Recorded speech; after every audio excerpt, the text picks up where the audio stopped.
So today I'll be reading this passage from the Bagavadgita, and this is the English translation of the intro.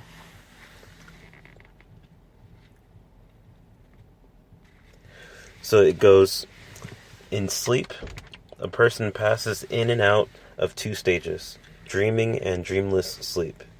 In the first, consciousness is withdrawn from the body and senses, but still engages in the mind. In dreamless sleep, however, consciousness is withdrawn from the mind as well. Then the thinking process, even the sense of I, is temporarily suspended and consciousness is said to rest in the self. In this state, a person ceases to be a separate creature, a separate personality.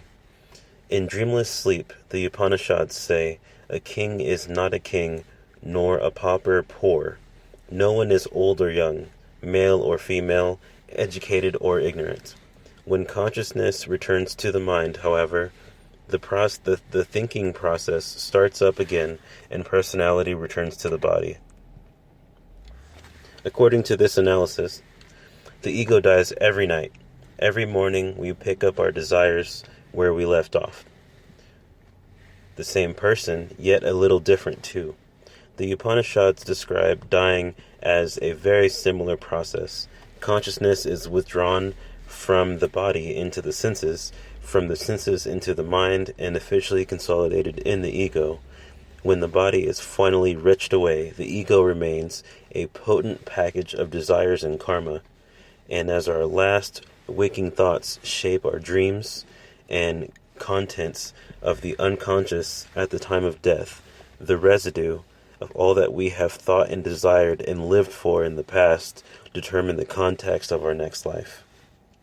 We take body once again, the sages say, to come back to the conditions where our desires and karma can be fulfilled.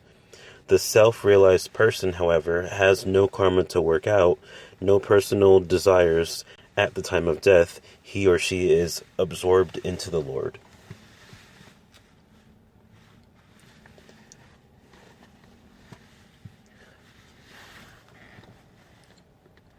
There's not really much that I can add to that. I just think that that's a very beautiful part of the book and something that needed to be shared.